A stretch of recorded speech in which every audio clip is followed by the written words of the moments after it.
what was the first thing that initiated you to get started in longboarding?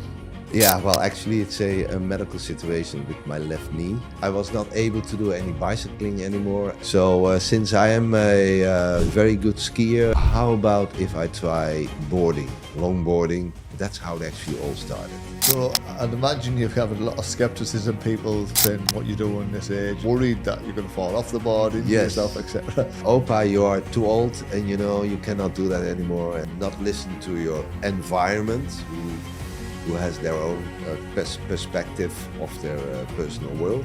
Doing that, you can achieve a lot more than you think you could achieve. So hello guys, and welcome back to the Abbzfit Podcast. So today we've got a very special guest, the 68-year-old skateboarder Arthur. This guy has absolutely inspired me, guys. So just a little bit of a backstory. We go for a walk every morning around 6 a.m.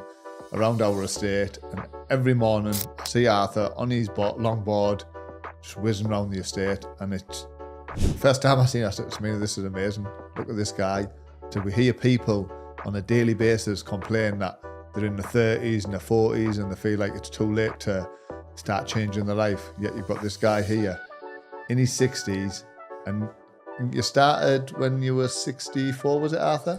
I started when I was 63. 63, yeah. It got a bit serious in 64, really serious, yeah.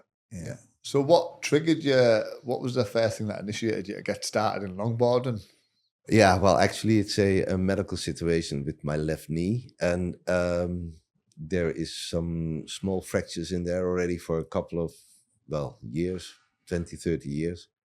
And I was not able to do any bicycling anymore or making long hikes with heavy backpacks, according to the doctors. And then I thought, well, there's nothing left for me then. What can I do? I'm always trying to think in possibilities, solutions. So since I am a very good skier, I thought, how about if I try boarding, longboarding? Having not that much weight or pressure on my knee, but still have the blood circulation going. And that's how it actually all started. Yeah, I just took the chance to start it, even though I wasn't sure if it was going to work or not. So I'd imagine you've had a lot of skepticism, people saying what you're doing this age. Yes. People, even your family, are probably more worried that you're going to fall off the board, injure yourself, etc. Actually, yes, true. My friends, they told me, listen, Opa is granddad, but I'm Dutch. Opa, you are too old and you cannot do that anymore. And playing chess is a lot of fun as well. So why don't you do that?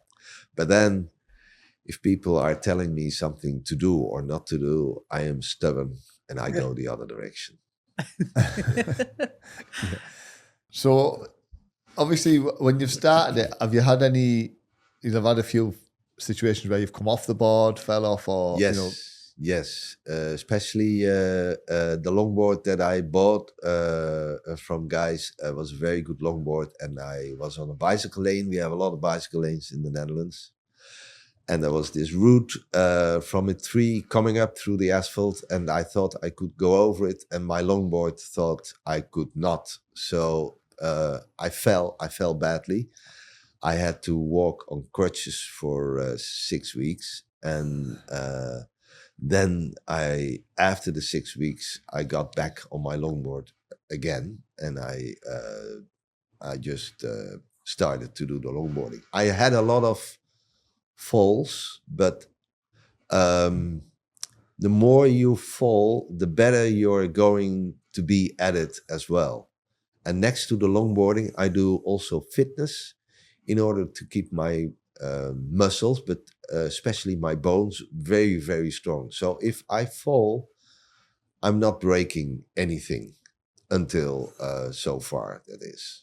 Yeah. Right. So do you find you've inspired a lot of people? I know it's inspired us as youngsters, but I'm saying like people more your own age, like do you find you're inspiring them to get up and start doing different, activities and get more active? Yes, young people. I'm inspiring young people and old people as well, because being old means that we have to keep moving, to keep our brains in good shape. We have a functional neurology doctor in the Netherlands. He's very famous, and he's just saying we shouldn't sit that long. We should take the stairs. We should move. We should press with our hands. We should do anything to keep our body and our brains in a very, very good shape. So yeah, I'm inspiring old people. I'm inspiring young people as well, because they see what is possible. So like the longboard or the boarding community is just seeing that they can do their what they would like to do, the boarding, for a very, very long time. I'm now 68, nearing 69. I'm not gonna stop the next 12 years at least. I'm not gonna stop. Yeah, so I'm inspiring young people as well to do something. I mean, we saw you, didn't we, a couple of weeks ago, and you had someone else following you. They were like learning. So we were like, Yes. you're definitely inspiring people because it's getting people out there. Yes. Do you enjoy sort of like when someone comes up to you and says like, will you help me? Will you teach me? Yes, I like that because I can show them what is in fact possible. So do not listen to your environment. Your environment is trying to tell you you cannot do it, or your own inner voice is telling you I cannot do it. I'm too old. But that's not true. If you want to learn something on old age, there has been some research on that. We have a part in our brains which will always be able to try to learn something new. So this lady that I met, she was very sportive lady as well. Anyway, so that's good. And I bought her a surfboard from the Netherlands, took it along with me to Dubai. And she was very into it, and she's gonna learn it as well, just as good or probably better than I'm doing. So yeah, that's just great. Yeah, It's amazing.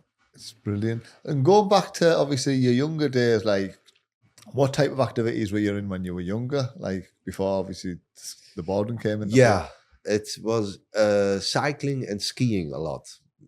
My parents used to own a house in Switzerland, so in my youth, during Christmas and Easter, I was always on skis, and I did a lot cycling as well in the Netherlands. So yeah, that was. I did some other sports as well, but only for a short term period. I'm kind of a loner. I like to walk. I like to make hikes and so on. So yeah, so I had a pretty sporty life, to be honest, when I was young. So we were talking earlier, and you were saying, we said like, what was your wife's reaction when you first started out? And you said like you'd hidden it from her for a little bit. Yeah, before you started. Yeah. True. I started to learn. I like to learn things, new things, and I don't mind the age. So I learned new things at older age too.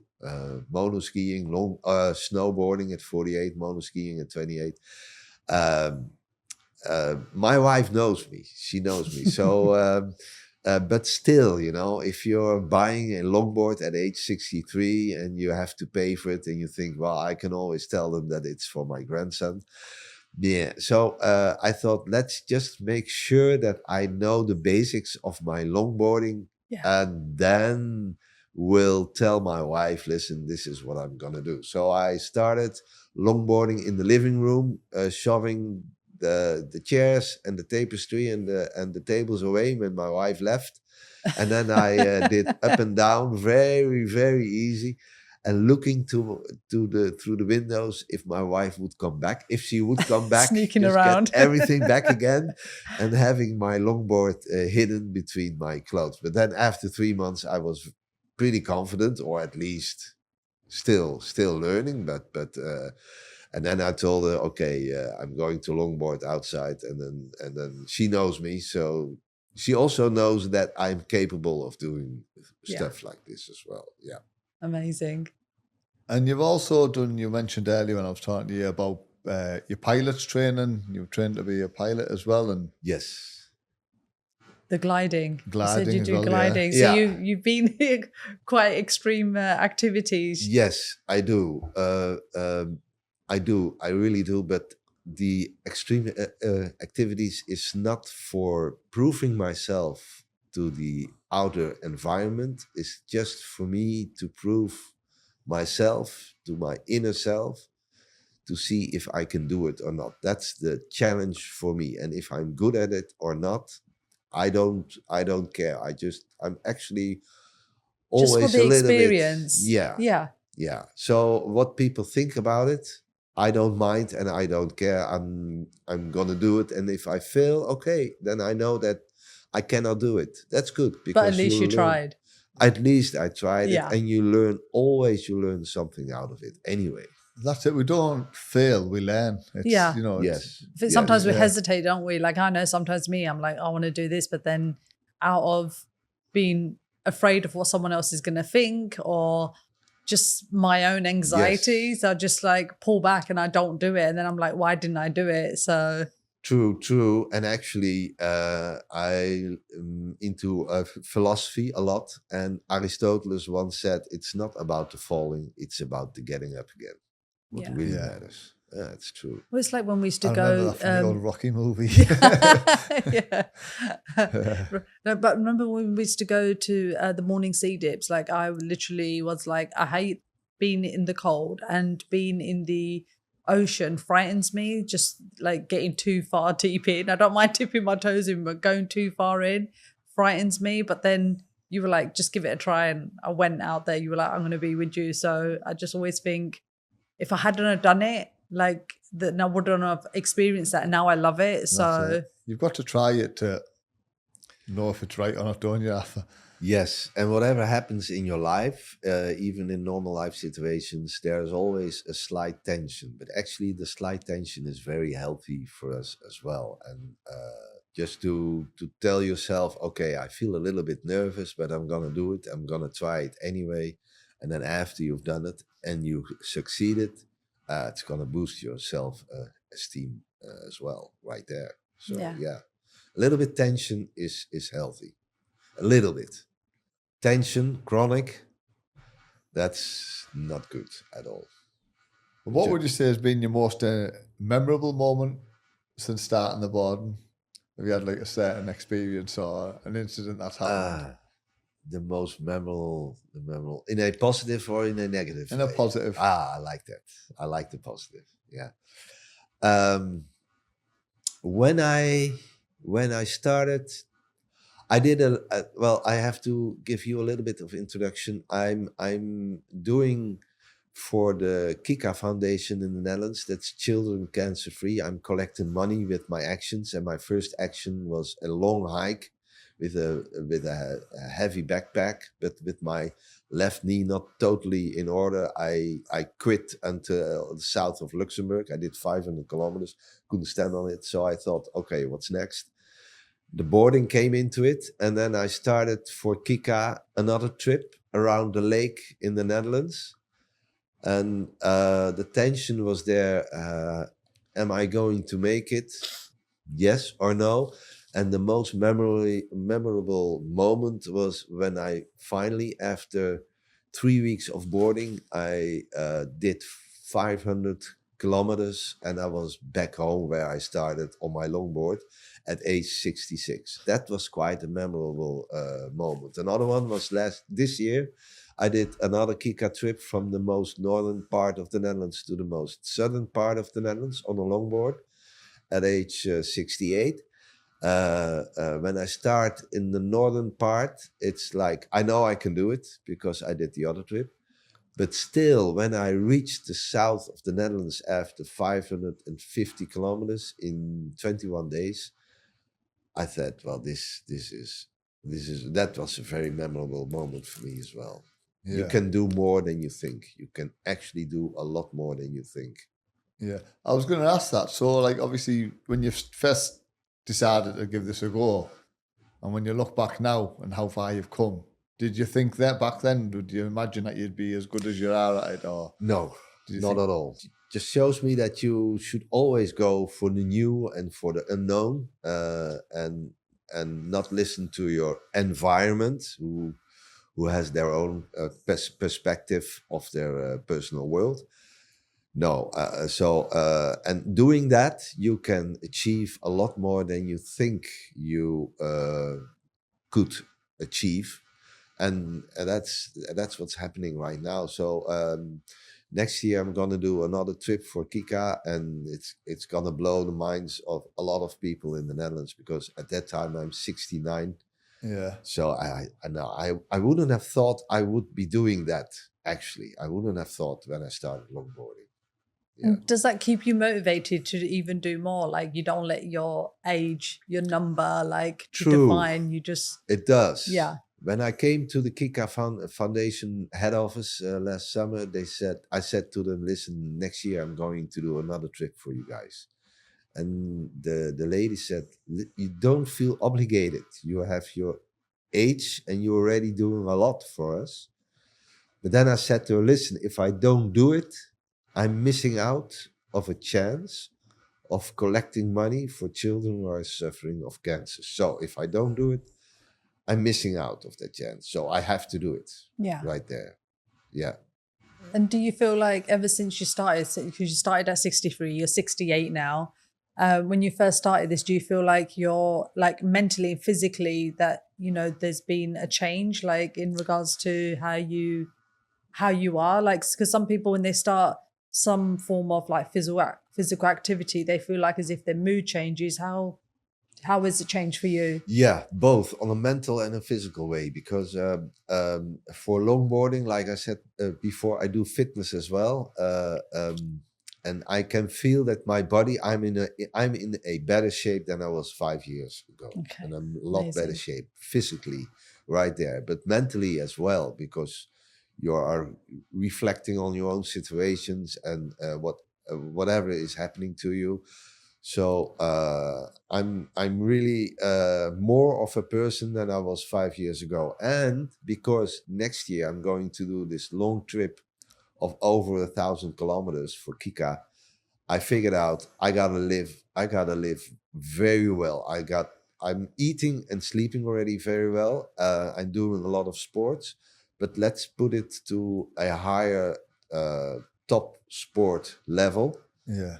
I have to do that because I really want to make this trip, and so I'm my physical or my fitness. What I'm right now doing is more than I'm doing like a couple of years ago. Yeah, and same goes with sleeping and eating. Only the healthy stuff. Well, except for a cup of coffee now and then. I think we all need a coffee, yeah, don't we?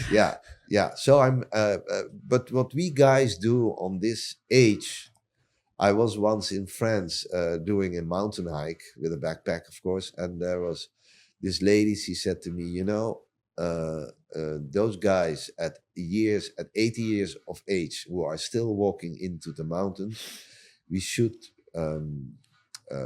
really think about them as being in a Olympic top sport situation, because it's a lot harder for them than it is for us who are young right now. So 100%. Yeah. Yeah. Yeah, Definitely on the 100%. joints. Yeah. Yeah. Well, I mean, I find you'll keep a lot of fun with it as well. And I've seen you now, like of last week when you had your Christmas T-shirt on and you're going around with your little bell. You know, you're keeping the fun factor involved in it as well. And I think that just inspires more people as you're coming around the community. Yeah. You're just putting a bit of joy into the community, because, you know, when you're walking around that estate in the morning, everyone's just in their own little world, headphones on, then you've got Arthur coming around with his little bell ringing and his Christmas. I think it was just the week before that. And I was like, Abdul, he's like Santa Claus. He's Father Christmas on a skateboard. True. And then we were speaking to you, and then you said, oh yeah, I'm going to be, I've got my Santa outfit. And I was like, he is his Father Christmas. Yeah, I am. I'm doing that for the third year right now. It started as a joke with my granddaughter. I had a small beard. She said, Opa, Granddad, Opa, you look like Santa Claus, but you're not the real one. You're a pretend one. So I thought, let's have this beard growing. I don't mind. I don't like the beard at all. If I'm drinking coffee, I might spill. If I'm eating yogurt, I might spill. I'm not. If I'm looking to myself, to the beard, I think, yeah, I don't like it. But anyway, I make a lot of people, children, happy.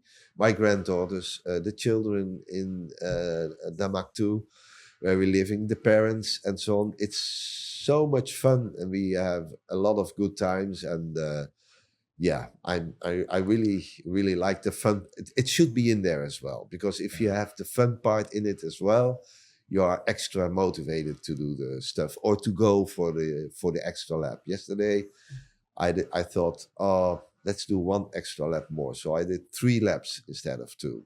Yeah, because we definitely see you at least twice in the morning. We definitely know you do 2 laps And minimum. just to put that into context, like when we do 1 lap of that estate, it's 10,000 steps. Yeah. So that's like someone doing 30,000. Is it 5 miles? I think so. It's 5 miles, yeah. No, it's Kilometers, 1 right? lap Oh, is. kilometers, I think 1 lap is 7.5 to 8 kilometers. Kilometers. Right. Okay. So yesterday I did 23 kilometers. 23 Wow. kilometers. That is amazing. Yeah. At 6 o'clock in the morning when most people are still in bed. Yeah. So it just Yeah. shows like how motivating and inspiring the guy True, actually is. true. So, I have to drag myself out. I was missing the other morning. But I'm you the know, same. like when I did the trip from the most northern part of the Netherlands to the most southern part of the Netherlands, I have a backpack of 11 kilos with me on my longboard because I have my stuff with me. And I did 2 days of 50 kilometers with my backpack. Of course, I have the whole day, and it hurts and it's difficult. And but we should not be too easy on ourselves. We should be a little bit of a rough person to ourselves. That okay, let's go for it, and a little bit of pain. Listen, you're gonna have a lot of fun as well, you know. And sometimes you have to suffer a little bit to get things going and done. Yeah. Yeah. I think a lot of people really underestimate what the body is capable of achieving. 100%. Yeah. Yeah. Yeah. And you can do it on the Kaizen method, the Japanese Kaizen method. If you want to get up and do something about sport, just say to yourself, listen, I'm going to stand up and I'm going to walk around the table every day. 1 walk around the table. And then next week I do 2 walks around the table. And the week after that, every day you walk to the front door and you do your 4 steps out of the door, and just keep on improving yourself with very, very small steps. And then it's in your system, you autopilot, you want to do it. And then before you know it, you're hitting it off. No problem at all. No problem at all. 100% agree with that. I think that's the biggest, like we do a lot of work with people trying to lose weight, people in the 40s and 50s and even 60s are struggling with weight loss.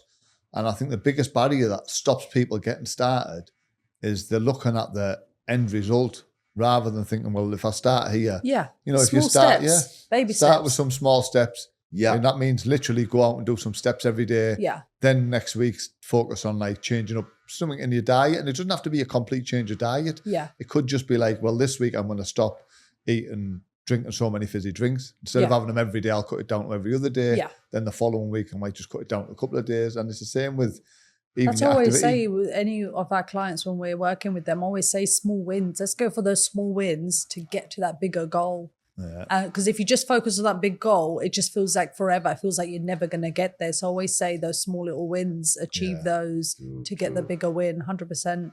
I think anyone who says to me now that, I'm in my 40s and I'm leaving it too late, I'll be saying, You're not leaving it too listen to late. this podcast with my friend Arthur. Yeah, 100%. And every little step that you make, say to yourself, okay, I did it. I mean, it might be nothing for somebody else, but for you, it's a lot. So build your self-esteem with that as well, and be proud of what you just did. Even if it's just 1 walk around the table, just say to yourself, I did it. Anyway, I did it.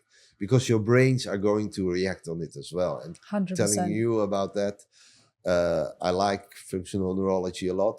If you vision your goal, like if you vision in your mind, in your brains, the image of what you want to be, what you're going to be, and you're going to have that image in your brains are actually going to react to it as well. Yeah. Your neural networks will start to your new neural networks will already start to build up slowly, and then you will be motivated, and before you know it, at a certain point you will be there, that you have imaged all the time. You will be there. Yeah, 100%. Yeah, that's it. You've just got that's it. It's just taking that first step and visioning it and focusing on taking small steps to get to the end result, isn't it? Yeah. It's Yeah. What would you say to people out there who sort of think that they've left it too late, or they're contemplating, or they're procrastinating on doing something about changing their life? Believe in yourself. Yeah. Just believe in yourself, and you can do it. And even if you think you cannot, you don't know, because like yesterday's history, tomorrow is a mystery. You're living in the present moment. So just believe in yourself, envision yourself to be doing something that you didn't think of that you could do. You will. Don't go for, the road towards it is actually more interesting and more fun than actually the final goal, because the final goal is always beyond the limit. Yeah. So once you've reached what you imagined, there's a new goal to go for anyway. So keep on going. Just keep on going. Yeah. And leave all the options open. All the options are open. You can do it. Like I was saying, I think we've spoken a couple of times in the morning. Did you want to?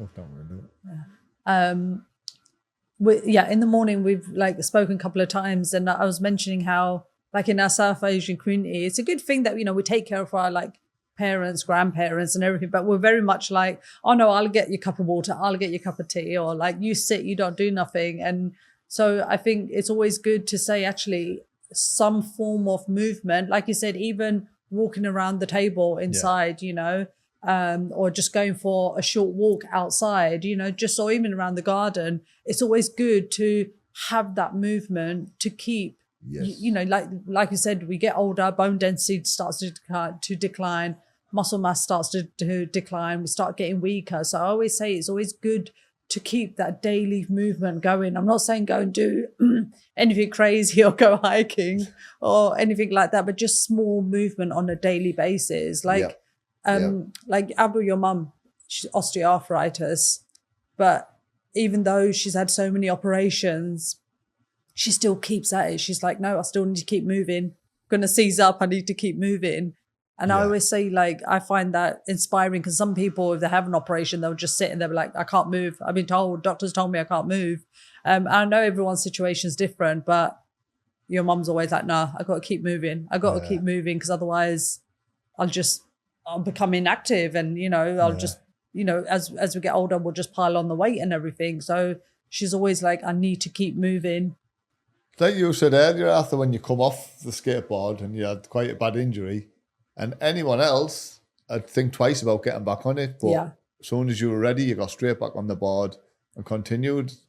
Yes, because I had some bad injuries, I didn't break anything, but there was some blood involved here and there a little bit. And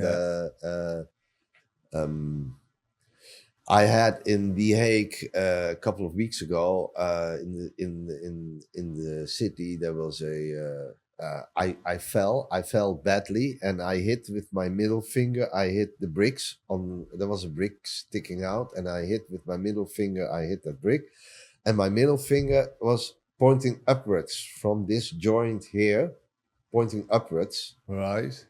I didn't feel any pain, and while I was standing there, I thought, okay, I pulled it out and put it back on again. So, Right. yeah, and I thought, what am I doing? What am I actually doing? But it didn't feel broke. It was just out of the joint. Oh. You can have a lot. Your body can have a lot, and your body actually has the innate functionality and the capacity to go back to a homeostasis. That means it will try to heal itself right there. It happens during the night when we're sleeping, for instance, but also with thoughts. So go for it, and if you fall, think that's not the end. It's you will recover from that fall as well. And yes, if I end up in the hospital with a broken limb, so okay, that's part of the situation. But I will heal again after that. So yeah. I definitely think that's true. Like a couple of years ago, I was working out and I had a kettlebell and my left shoulder popped. It was really, really painful. But if I had just stopped and been like, right, I'm not going to do this anymore, I need to let it recover, the strength that I'd built up, everything just would have gone to pot, really. I wouldn't have, like, everything would have been lost. And I was like, I could either complain about it or just keep going, manage to what I can do. And I kept on still working out. Yeah. There was certain things I couldn't do. But the crazy thing is, the most pain I was in was when I was putting my seatbelt on, when my arm was going backwards when I was pulling it across. But when I was going back in the gym and I was doing certain movements, I was still able to do it. But it was just that more so the seatbelt, putting that on was more painful than actually going to the gym. So I'm glad I carried that on. Otherwise, I just would have waited 6 months and lost out on all of that. So I always think it's always good to just get back up and keep going. Of course, depending on what your injury is. I think even when you have an injury, you've got to you can adapt to it. I come off the scooter, I hurt my hands, but it didn't stop me going to the gym and doing whatever exercise I could. I could work on my lower body. Yes, I couldn't lift certain weights and stuff, but and then over time, as the injury heals, you can get back into the things you were doing a bit more. Yeah. There was an influencer that I follow, and she had an operation and she was on a bike. She was working out again. And although she still, I think her arm was in a sling or something like that. I can't remember what type of surgery, something to do with her arm. And all the comments were like, what are you doing? You shouldn't be doing that. You should be recovering. It was all really negative. Like, this isn't good what you're doing. But her response was, but I know what my body can handle, and I'm on a bike. I'm safe. My arm is safe. I'm doing what I know what my body can handle. And I was like, well, she's right. Yeah. She knows her own body. Everyone's different. So I don't see, for me, I was like, good on her. You must have got a similar reaction, Arthur, when you come off the board and injured yourself, with the family worry. And I think it's more worry when it's your family and they've seen you get injured doing something. They'll have been reluctant to let you get back on the board again. My own family, they know me well, and they're not into this situation. That they're not worrying about me at all. Actually, well, they are if I break something, like in a normal way. But they know me quite well. But my friends, for instance, they would say, "No, you're too old. You cannot do that." But they don't know me, and your mind as a person is that's actually the most strong part of your whole body. You can do a lot with your mind. If you say to yourself, I believe in myself, I believe I can heal myself, it's gonna work. When I had a accident and I had to go to a physiotherapist, and the lady would tell me, okay, you have to do those exercises so many times, 2 or 3 times a day. I tried to go over it a little bit, just to see and to feel what my body can handle. And in a certain situation, I even doubled the amount of exercises that she prescribed me to, and she was amazed about how fast I healed myself, actually, because her limits were not my limits. So, like doing something new, believe in yourself. But if anything goes wrong, keep on believing in yourself as well, and just go for it in the healing process as well. Yeah, no, I totally agree with you. And sort of wrap things up around here. If Arthur's story has inspired you to step forward and take action, feel free to reach out to us anytime. There's links below in the caption below where you can click a link and reach out to us, and we'll go through how we can help you just even kickstart your journey. Remember, it's not about taking big steps or big changes. It's about small changes. And the first step, I think, is just taking that, that bit of action and reaching out or finding something that you can start with. And once you get started, like Arthur said earlier, once you start, it's going to be harder to stop. But if you don't start, you're never going to get anywhere. So what we'll do as well, Arthur, when you are doing your next fundraising for the Kiki Foundation, we'll drop a link into the caption as well. So obviously for you to be able to get some donations towards that as well. Yeah, perfect. Yeah, Kika is not only for cancer for children. It doesn't stop at the boundaries of my country, the Dutch country. It is all over the world, and they are within projects with the United States and UK. Yeah, and Kika donated 11 million euros for that project, and it's all about the cancer forms and the research, especially for children. So if you donate, you don't donate only for the Dutch children, but you're actually donating for all the children around the world suffering of cancer.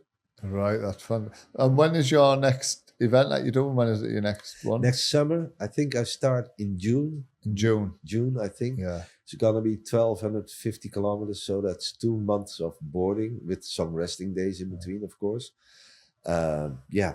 And do you have any social media accounts, Arthur? I have a YouTube channel. Actually, I have 3. But by the way, I have Instagram. Oh, amazing. Yeah, Instagram is, I have 3 of those. One of them is for Kika, and it says Opa _ and then VOOR, that's Dutch. Opa voor, and then another _ and then Kika. Kika is KIKA. All right. So what we'll do, we'll drop the links to these in the caption below as well. So if you want to follow Arthur's journey and donate to any of the, the charities, the work that he's doing, feel free to just hit the links below, guys. It's been an absolute pleasure having you on the podcast, Arthur. Yeah, and I'm really 100%. looking forward to the next month when the Christmas Santa suit comes out and we see you. Ho, ho, ho.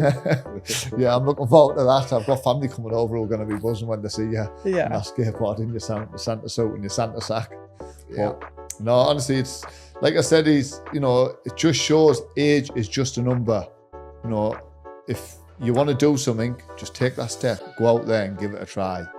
He started at 63. 63 He's 68 now. Yeah. Amazing. So 68-year-old and he's going around on a skateboard. I can't even skateboard. It's just inspiring, guys. So thank you very much for coming on, Arthur. It's been an absolute pleasure. You're most welcome. It was very fun to do this as well. Yeah.